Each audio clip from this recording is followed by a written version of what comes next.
Okay, so for the last part of my lecture for this week, guys, I'm going to talk about part of the DAW called automation. Now, automation is a way of controlling pretty much every parameter you can think of in your DAW. So, in music or in audio, you can control pretty much everything over the course of time with this thing called automation. In Pro Tools, the way we can bring up our automation is if we go to the bottom of our tracks. I am currently in assignment 4. I brought that up because it's a little bit simpler. It's a little bit easier to see since we only have 2 tracks. So if you want to go ahead and bring up assignment 4, your assignment 4 project and work along with me. Obviously, if you've completed assignment 4, you're going to have many more clips than I do right here. So I would recommend using that second track just for that to follow along with me here. If you go to the bottom of your track in the track list, you should see this little arrow right here. And if you click that, it brings up kind of like this new lane. And these are often called automation lanes. Now, we can use automation to control something over time. And in this dropdown, we see that we currently can control volume, mute, and pan in case we want to pan something to the left or send it to the right, or vice versa. One of the easiest ways, though, to actually add automation is what I call point by point. As you can see, there is already a dot on this line, our automation line right here. And if you go ahead and just bring up grabber, you can make another point and another point. And so to make a change in something, we just take that point and we drag it up or down. Right now we're controlling volume, and so I'm actually bringing the volume of this track down to infinity, so to 0, so it's inaudible, and then I bring it back up right there. And so if I were to hit play, and I bring it back to the beginning instead of getting stuck on this one little spot. So if I go ahead and hit play, it fades out pretty quick and then fades back in pretty quick as well. Now, if I didn't like the timing of that, guess what? I can just go ahead, drag that over, and maybe drag that over as well. But I want to make sure it goes back to 0. Yeah. That's a pretty straightforward, easy way to start doing automation. So this is kind of like doing a very fast fade out and then fade in, all in the same track. So if you didn't want to use a fade, you could use automation instead. Now, mute is kind of like muting the track, or whether it's muted or whether it's not at all, and it's kind of just on or off. And so whenever I add a point here, it's just going to be up or down. And so this will literally turn. You can actually see it turns my mute button on for just a second. I'm going to go ahead and hit play and watch my mute button. So we can control in real time when a track is being muted and when it's not.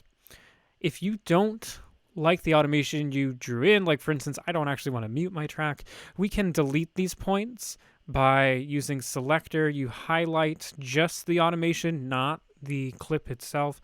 You highlight just the automation, hit the delete key on your keyboard, and voila, it is gone. If we go to pan, I'm going to go to all pan types. And what pan does is it's going to control what's going out through the left and what's going out through the right. Now, because this is a stereo track, we can actually control left and right independently. If this was a mono track, we would actually just have left up at the top, right on the bottom, and the middle would be an equal amount of power going to left and right. And so we can actually send all of our Walt Whitman clip to the left or send it all to the right. So currently my pan right is going to the left side and my pan left is going to the left side. So I should just hear this only on the left. Now my gain actually did go down because my volume automation is still going.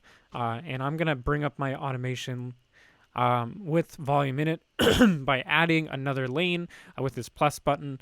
If you want it to go away, you can just hit the minus, but I don't want it to go away. And so Right now, if I were to hit play, we would hear my sound is all the way on the left side, but it does fade out, and then it does come back again as well. So I'm actually going to get rid of this automation. I just want to hear it on the left. Yep, it is still all the way on the left. Now my meter isn't showing that. If I turn my volume all the way down so I can't hear it and I can talk over it, it's not showing that because it's still originally coming out left and right. But what you're doing is you're altering where it's coming out more or less in your mixer, the panning, the end result of the panning of that clip. And if I actually bring up my mixer, we see that this changed where my pan was. I moved my cursor to a point where the automation has actually kicked in, and so it is all on the left side. And then if I were to switch these around, bring up my, there we go, grabber. Now they're all on the right. And so now this should come up all on the right. And sure enough, it does. So that's kind of the basic way that you can enter automation. You make a point, you make another point, you move that second or you move that first point, and then you'll have kind of like this straight line going from one point to the next. In this mode, again, I kind of call point by point.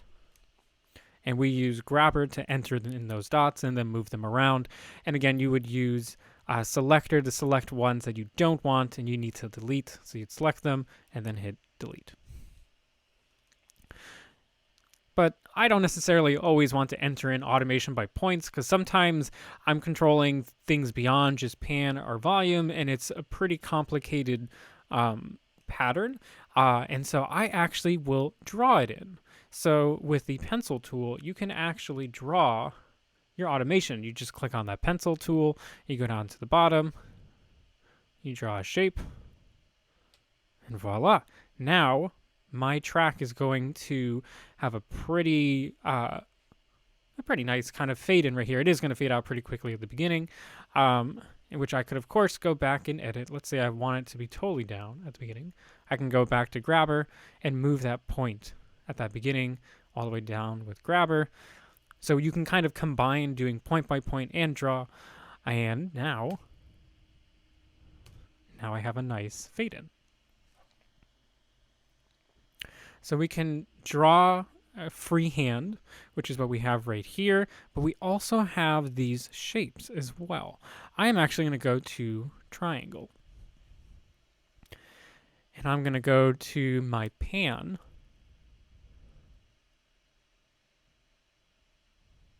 And now I can actually start to draw in a shape for my pan. So I'm using triangle because it's going to go all the way up and then all the way down. And if I listen to this now, it's going to fade in the beginning, so it should start on the left side and then very gradually go to the right and then back to the left and then back to the right.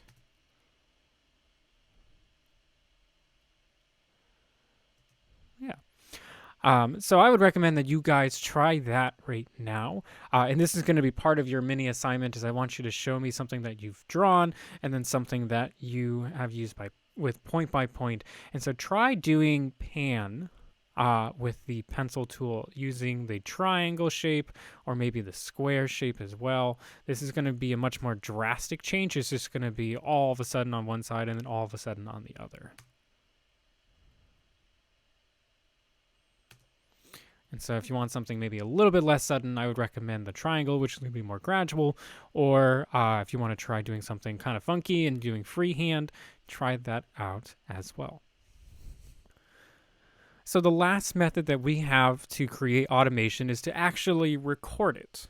Now, I don't mean that we're going to have automation hooked up to a microphone or anything like that. Obviously, we know that it's only used for audio, but you can actually record automation in real time while your project is playing. Using automation record modes. Now, these have already been up on our tracks. If you've ever noticed this auto read, or just sometimes it's abbreviated as auto and it's just green, You can see this in your track list in the edit window right here under auto read.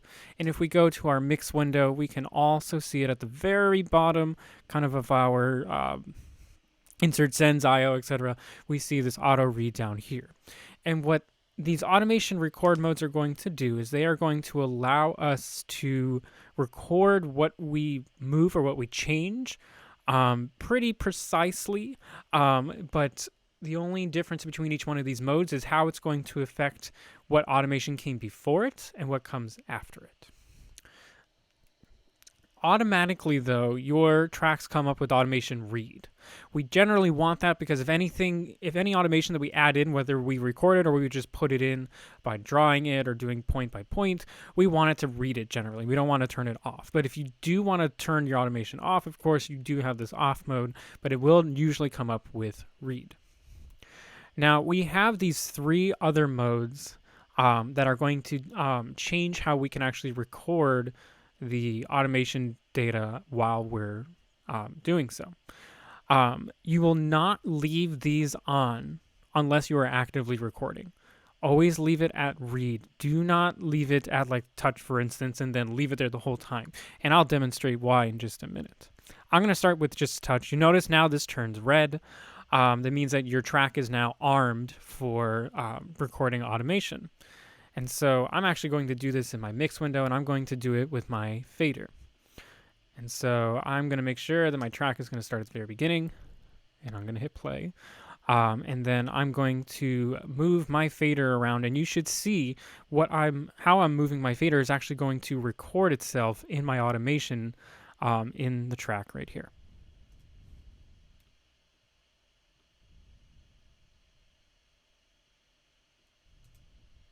Okay, so it snapped pretty fast, so I wasn't able to grab the fader in time. But you'll notice that once I actually was able to get the fader, if I go over here, it recorded every single movement that I made.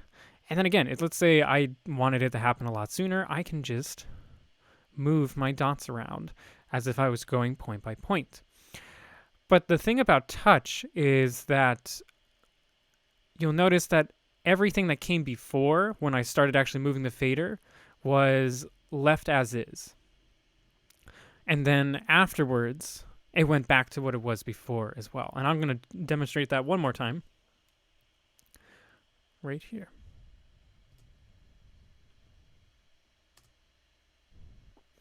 And I did that again here. You notice that I dipped it down and I raised it back up, and then it kind of just corrected itself. Because what touch automation mode does is it's like touching something, and then once you let go, it just automatically goes back to whatever it was before. This is meant more if you're trying to make a correction in one spot, or you're wanting to isolate one part of a track or one part of, let's say, like volume automation for a track. You can just make a small adjustment and it'll record that, but then it goes back to whatever it was before. Now, latch is going to be a little bit different. What latch is going to do is latch is going to actually leave whatever setting it is that you leave for, let's say, volume, for instance. Wherever I leave my fader at when I'm done, when I let go, it is actually going to stay there as long as I'm actively recording automation. So I'm going to let this go for just a few seconds so that way the fader can stabilize and I can grab it. And then I'm just going to hold it and move it a little bit, and you'll notice it's going to overwrite all the automation down there. And then once I let go, it will actually continue that after that.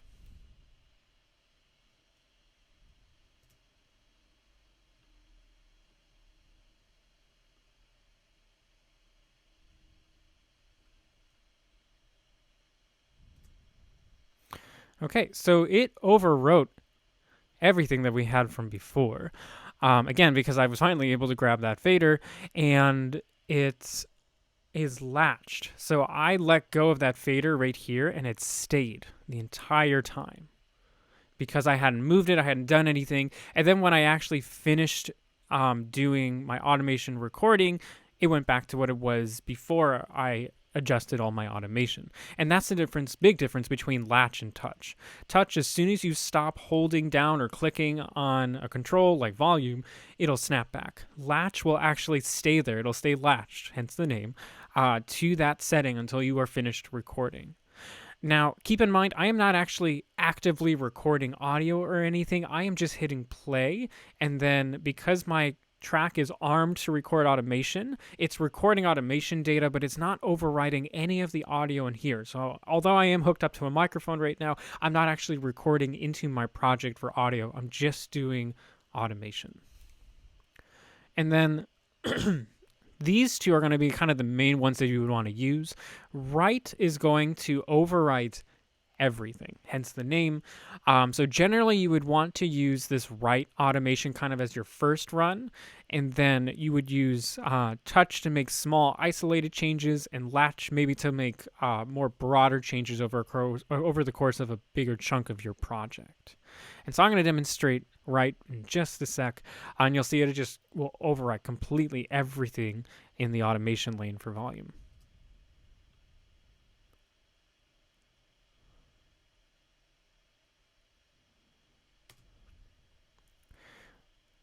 So like I said, it has overwritten everything, including the pan automation. Because I didn't move it, it stayed at where it was before.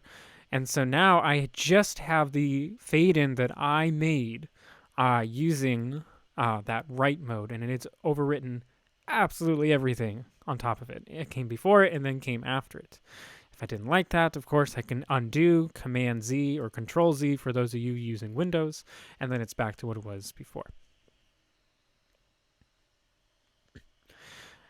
Now, using automation on volume or pan or mute is pretty fun, I guess, if you're only looking to really control two things. But to be honest, automation gets a lot more fun when you start to use it with instruments, or when you start to use it with audio effects.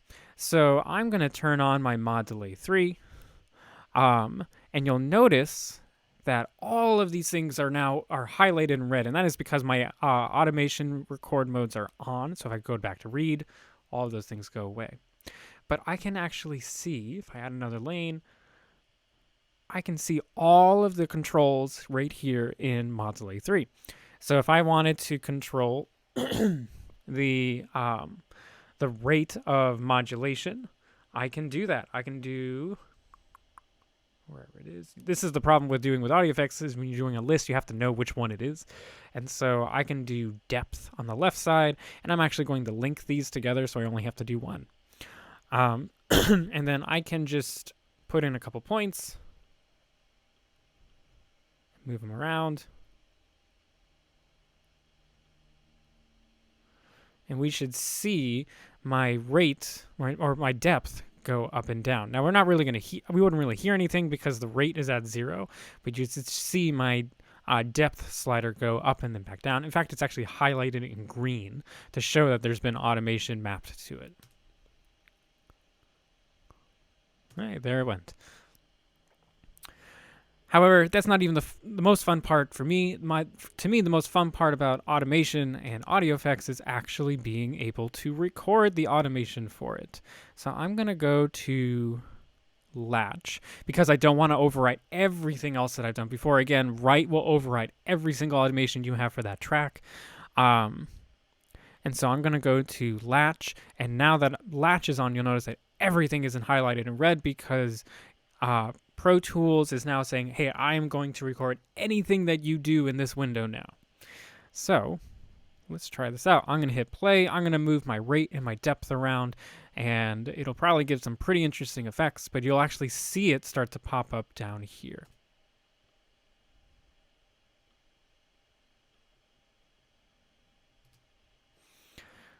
So if I go back to here, we now see that my depth went up a little bit, and if we were to bring up my rate, we'll see that went up as well.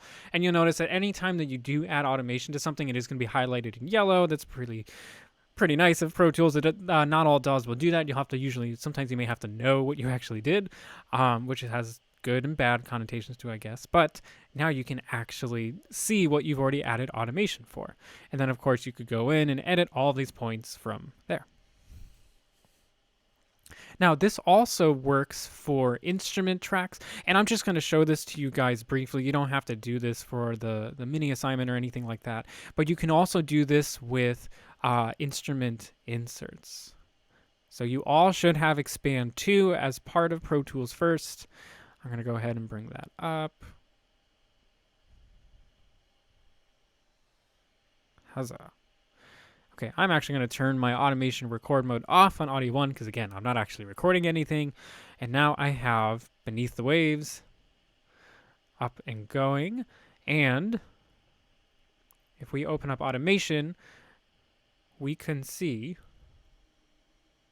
that we have, Expand 2 is a gigantic instrument. So you actually have every single knob, control, button, you name it, is automatable in this instrument. And that's where it can kind of get overwhelming. But again, if you are not quite sure where it is in a list, but you know where the dial is in here, maybe that you want to record, guess what? You can say automation mode on, hit play, and then start to move dials alone, etc., etc. And then that would come up on here. I go down to this, and it says, oh, I moved attack. And there it is. And if I were to hit play, we can see it going. So that is a brief introduction to automation for you all. For your mini assignments, what I'm asking you to do is to show me in an image, just take a screen capture of 3 automation lanes. I would like you to have done one of each of the modes that I showed you just now, doing one with point by point, doing one with draw, and then one with recording. And again, I would recommend you use touch or latch mode to record for that one. If you have any questions, feel free to reach out to me via email. Again, my Zoom office hours are Thursdays from 10 a.m. to noon. And also be sure to take a look at the assignment details for automation and audio effects. I have more details in the assignment sheet for that. That is going to be due on Monday the 27th. And if you have any other questions or concerns, feel free to reach out to me.